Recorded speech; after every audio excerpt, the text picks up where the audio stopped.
I don't remember my mother's face. She died when I was 2, leaving just scattered photographs and Dad's stories to piece together who she was. My name is Kimberly, and this is the story of how I learned that sometimes the truth is the only weapon you need against lies. Growing up in a politician's house meant getting used to empty spaces. Our mansion had 6 bedrooms, but most days it felt like I rattled around in there alone, like a marble in an empty box. Dad threw himself into his work after Mom died. For 2 years straight, he was just gone. Not physically, he still lived with us, but emotionally, he might as well have been on another planet. "Your father's giving a speech tonight," Kimberly, my nanny, Sarah, would say, turning on the TV. "See? There he is." I'd press my little hands against the screen, trying to touch his face.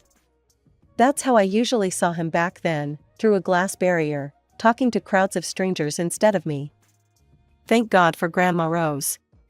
She'd come over almost every day, bringing her famous chocolate chip cookies and stories about Dad when he was my age. I was 6 when everything changed.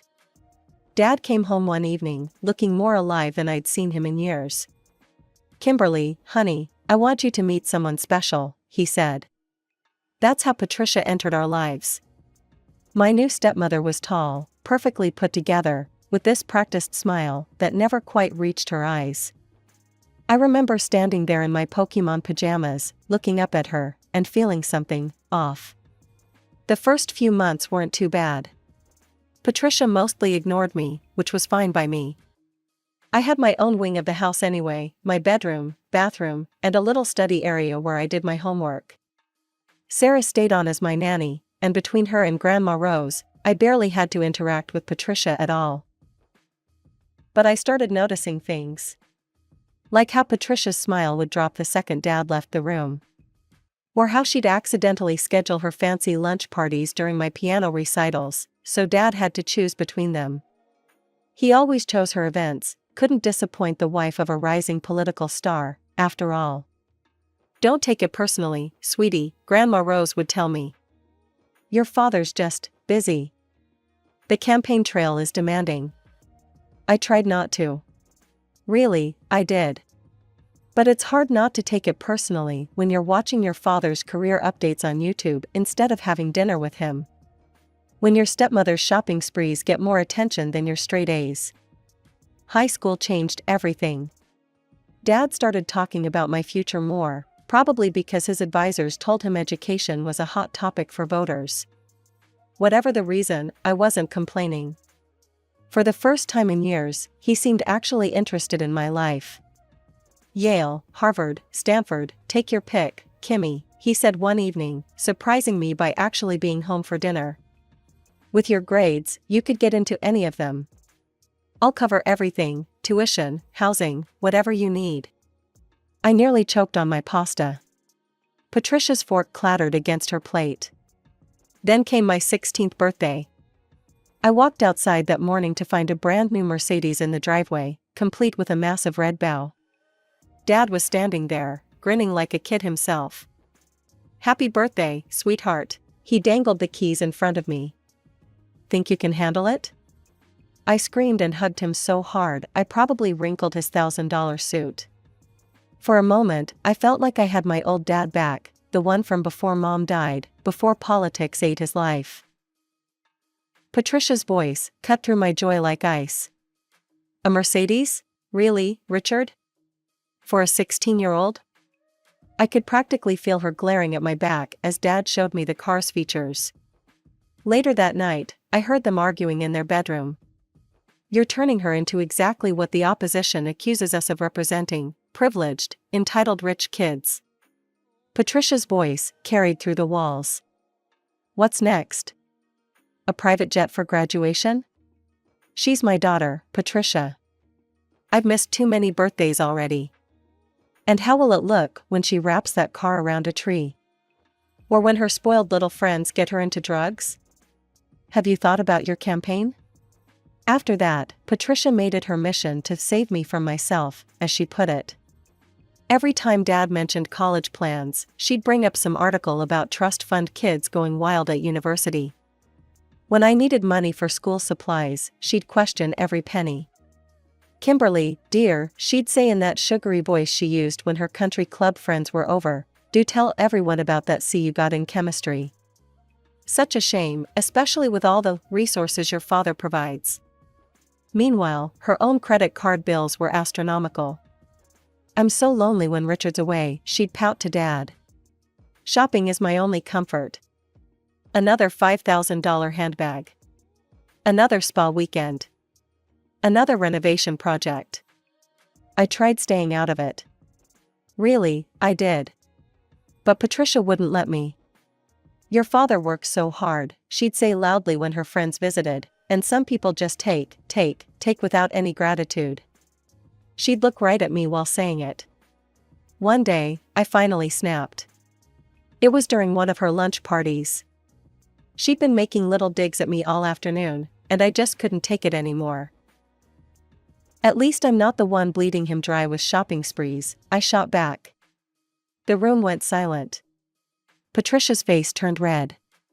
That evening, Dad called me into his study. "Patricia tells me you embarrassed her in front of her friends today. Kimberly, you need to try harder. She's doing her best to be a mother to you." I wanted to scream. Instead, I just nodded and went to my room.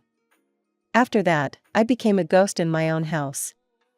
I took my meals in my room, timing my kitchen raids for when Patricia was out. I studied harder than ever, determined to get into a college far away from her. The only time I had to see her was when Dad was home, and then I'd play my part in our little family theater production. Winter break couldn't come fast enough that year. My friends had planned a snowboarding trip to Mountain Ridge Resort, and surprisingly, Patricia agreed when I asked permission. Dad was away on some campaign tour, as usual. "Here's money for the trip," Patricia said, holding out several $100 bills. Her lips were pressed into a thin line. "But remember, Kimberly, no showing off. We don't need stories about the politician's spoiled daughter making a scene at a ski resort." The morning we left, the sky was perfect, crystal clear blue, with fresh powder on the slopes. I'd been snowboarding at Mountain Ridge since I was 13, and the familiar rush of excitement filled me as we pulled into the parking lot. The first few runs were perfect. The wind in my face, the spray of snow, the absolute freedom, this was my happy place. No Patricia, no political drama, just me and the mountain. Then it happened. I still replay that moment in my head sometimes. I was on my favorite trail, coming down at a good clip. I'd done this run dozens of times before. But somehow, maybe I caught an edge, maybe I was going too fast, everything went wrong in an instant.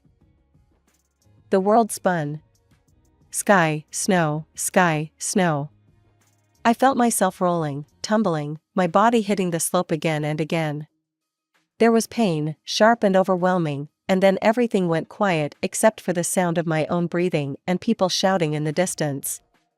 "Don't move." Someone was kneeling beside me. "The ski patrol is coming." The pain in my legs was excruciating. Through the haze, I heard words like multiple fractures and emergency transport. In the ambulance, once they'd given me something for the pain, I pulled out my phone with shaking hands. Dad would know what to do. Dad would help.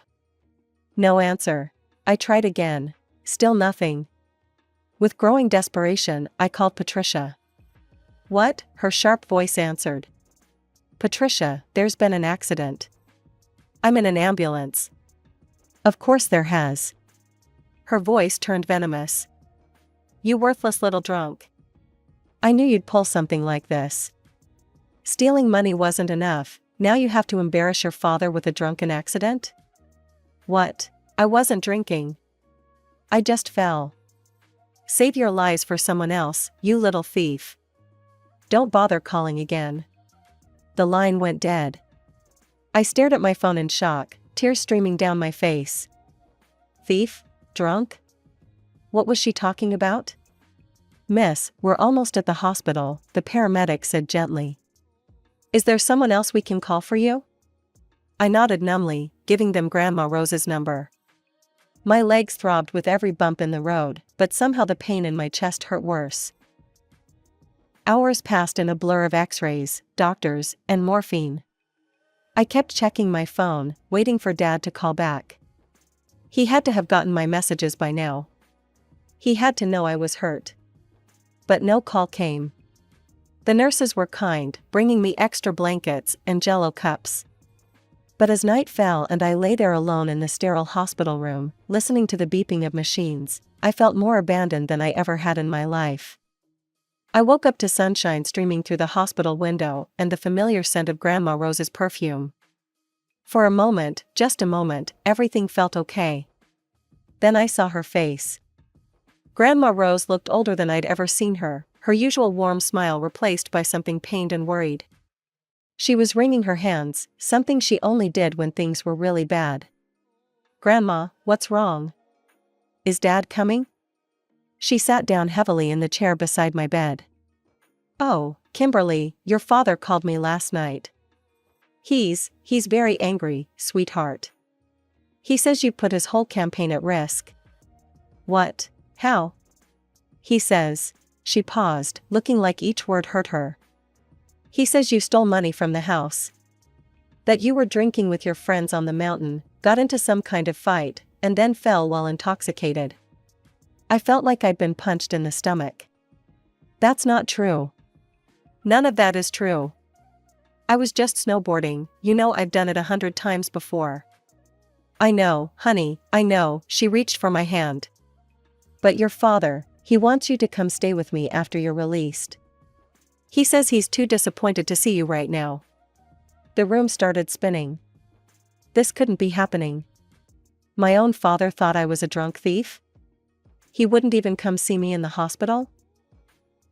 "But Grandma, you know me. You know I wouldn't." "Of course I know, sweetheart." She squeezed my hand. "We'll figure this out. We always do." I spent the next few hours trying to process everything. My legs ached, but the pain in my heart was worse. Every time I closed my eyes, I saw Dad's face from my 16th birthday, proud and smiling. How had everything gone so wrong?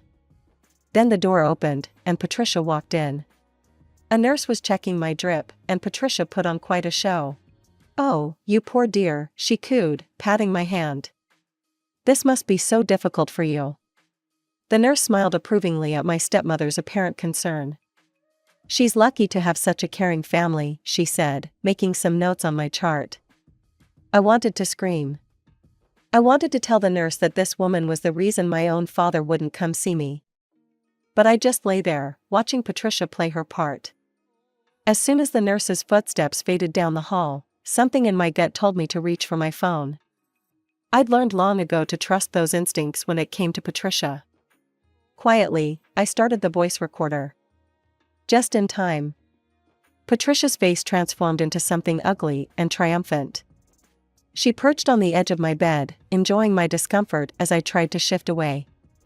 "Oh, Kimberly," she practically purred. "You have no idea how long I've waited for this moment." "What are you talking about?" She laughed, not her usual polite titter, but a harsh, cruel sound. "You really are slow, aren't you? Let me spell it out for you. Daddy dearest thinks his precious little girl is a drunk and a thief." My throat went dry. You told him that?" "Of course I did. And the best part?" She leaned in closer, her expensive perfume making me nauseous. "He believed every word. That you stole thousands from his safe, money that's actually sitting quite nicely in my private account, by the way. That you were drinking and fighting on that mountain before your little accident. He'll never believe." "He already has." She was practically gloating now. "Your father won't be paying for any fancy colleges now. No more trust fund, no more inheritance. I've made sure of that. Soon, I'll be his sole heir, exactly as it should be." I felt the walls closing in. Why are you doing this?" "Because you're in my way. Always have been." His precious little reminder of his first wife. She stood up, smoothing her designer skirt. "But now you're just the family disappointment. The drunk, crippled daughter he'd rather forget." Tears were streaming down my face now. I'll get better, the doctors said. Please, she waved her hand dismissively. You'll be lucky if you ever walk normally again. Not that it matters, you won't need that fancy car of yours anymore. I'll be taking that off your hands. After all, what use does a disabled person have for a Mercedes? She walked to the door, then turned back with a smile that chilled me to my bones. Face it, Kimberly. You're all alone now. No money, no father, no future. Just you and your dear old grandmother, struggling to get by. Exactly where you belong. The door clicked shut behind her, and I let out a breath I didn't know I'd been holding. My hands were shaking as I reached for my phone and stopped the recording. I played back the recording, her venomous words, now preserved forever in digital form. My fingers hovered over the phone screen as I contemplated what to do with this evidence. After I was discharged from the hospital, I did not return to my parents' place. Grandma Rose's house wasn't huge like my father's mansion, but it had something our old house never had: warmth. Real warmth, the kind that comes from love, not central heating. Recovery was hell. Physical therapy 3 times a week, endless exercises, learning to walk again step by excruciating step. Grandma Rose was there through all of it, holding my hand when the pain got too bad, celebrating every tiny victory. Between therapy sessions, I threw myself into my studies. My laptop became my classroom, video lectures, online assignments, virtual study groups. Some days I could barely get out of bed, but I still logged on, determined not to let Patricia's predictions about my future come true. Then came graduation time. I'd managed to keep my grades up despite everything, and the acceptance letters started arriving. Yale, Columbia, Berkeley. Each one a dream school, each one completely out of reach. With shaking hands, I dialed Dad's number. It had been a year since the accident, since he'd abandoned me. Maybe now. Dad? My voice sounded small, even to myself. Kimberly, cold, formal, a politician's voice. I told you not to call. Please, just listen. I got into Yale. I'm not paying for college for a thief and a drunk. Don't call this number again. Click. I sat there, phone in hand, the recording from the hospital burning a hole in my pocket. I could have played it for him. Could have exposed Patricia's lies right then and there. But something stopped me. Pride, maybe. Or maybe it was the realization that a father who could believe those lies so easily, who could abandon his injured daughter without even hearing her side, maybe he didn't deserve the truth. I'll find another way, I told Grandma that night. And I did. I got a job as a barista, then picked up evening shifts at a bookstore. I learned to tune out the news when Dad's face appeared on TV, campaigning for his next big position. I stopped flinching when customers mentioned his name, stopped caring when they talked about what a family man he was. 3 years passed like that. Wake up, go to work, study in between shifts, save every penny. Grandma Rose helped as much as she could, even trying to sell her antique jewelry at one point. I wouldn't let her. You should be proud of yourself, she told me one evening as I counted my savings. I was about halfway to my goal. I realized. And I was. The girl who'd lived in that mansion, who'd driven that Mercedes, who'd waited desperately for her father's attention, she was gone. In her place was someone stronger. Someone who didn't need his approval or his money. I was wiping down tables at the coffee shop when my phone buzzed. Unknown number. Usually, I'd let it go to voicemail, but something made me answer. Hello? Kimberly, darling, that honey-sweet voice. Patricia. My hand tightened around the phone. What do you want? Now, is that any way to talk to your loving stepmother? She laughed that fake laugh I remembered so well. Especially when I'm calling with such an opportunity for you. I sat down, my legs suddenly weak. I'm not interested in anything you have to offer. Oh, but you will be. Your father's campaign is ramping up again. His image team has this brilliant idea, focusing on family values. They want to do a series of interviews with you. I almost laughed. You can't be serious. Very serious. You'll talk about what a wonderful father Richard is, how supportive he's been. How close we all are as a family. The loving daughter, reunited with her devoted father and stepmother. The public will eat it up. The sheer audacity of it struck me speechless for a moment. 3 years of silence, of struggling, of rebuilding my life from scratch, and now they wanted me to play happy families? You're insane, I finally managed. Why would I ever help you? Her voice turned sharp. Because if you don't, you can forget about any inheritance. And don't forget, your father can still press charges for that money you stole. I never stole anything. You took that money. Your word against mine, dear. Who do you think people will believe? The respected politician's wife or the troubled, alcoholic daughter? Something snapped inside me. All these years of swallowing her lies, of taking the high road, for what? Go to hell, Patricia. I hung up. My hands were shaking as I sat at my tiny desk in Grandma's house. My laptop hummed to life. The audio files were right where I'd kept them all this time, Patricia's hospital room confession, and now this latest call too. 3 years ago, I'd chosen silence. Chose to walk away and rebuild on my own terms. But enough was enough. I opened my social media accounts. Started typing. For 3 years, I've stayed quiet about what really happened. I attached the audio files. Added screenshots of Patricia's threatening messages. Everything. My finger hovered over the post button. This would change everything, not just for Patricia and Dad, but for me too. No going back after this. I pressed post. I had no idea what I'd started. Within hours, my post went viral. By morning, it was everywhere, news sites, political blogs, social media. My phone wouldn't stop ringing with calls from reporters and TV producers. We'd love to have you tell your story on our morning show, they'd say. Or, this could really damage your father's campaign. Care to comment? I turned them all down. This wasn't about revenge anymore. Watching his polling numbers plummet didn't bring me the satisfaction I'd expected. If anything, it made me feel hollow. Then, exactly 1 week after the post, my phone rang. Dad's number. Can we meet? He asked. His voice sounded different, tired, human. Please? We agreed to meet at a small coffee shop, not the one where I worked, but a quiet place across town. When I walked in, I almost didn't recognize him. Gone was the polished politician in his perfect suit. Instead, I saw a man who looked like he hadn't slept in days, his tie loose, his shoulders slumped.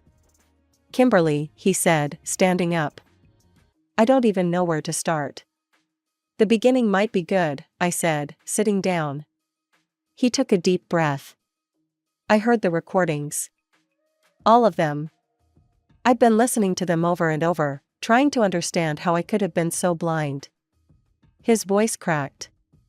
I failed you. Not just after the accident, but for years before that. I was so focused on my career, on building this perfect political image, that I forgot what really mattered. Tears were streaming down his face now. I'd never seen my father cry before. Patricia confessed everything, he continued. The stolen money, the lies about you drinking, how she manipulated the whole situation after your accident. She admitted she'd been trying to drive us apart for years. He reached across the table, taking my hands in his. Can you ever forgive me? I started crying too. I missed you, Dad, so much. We stood up and hugged, right there in the middle of the coffee shop. 3 years of pain and separation dissolved in that embrace. I've filed for divorce, he told me later. The lawyers are handling it. And I want to pay for your college, any school you want. It's the least I can do. Yale's still my dream school, I admitted. Then Yale it is. That evening, I made another post. This time, I told the whole story, not just Patricia's manipulation, but also how my father had owned his mistakes and chosen to make things right. To my surprise, people loved it. The story of a politician choosing his daughter over his image, admitting his failures, and working to make amends resonated with voters in a way no carefully crafted campaign message ever could. 2 months later, I moved into my dorm at Yale. Dad helped me carry my boxes up, just like any other father would. Grandma Rose cried happy tears as she made my bed with fresh sheets. Patricia? Last I heard, she was living off her divorce settlement somewhere in Florida. Sometimes I think about sending her a thank you note. After all, her final power play was what ultimately brought my father and me back together. But mostly, I think about how healing isn't always quiet or private. Sometimes it takes a public explosion to clear the way for something better to grow. Sometimes you have to break everything down to build it back up right. As for me, I'm majoring in political science. Ironic, I know. But I figure someone needs to show the world that politics and truth aren't always enemies. And Dad? He won his next election. Turns out, people prefer real humanity over perfect facades anyway. They say the truth will set you free. What they don't tell you is that sometimes, the truth does more than that. Sometimes, it brings you home.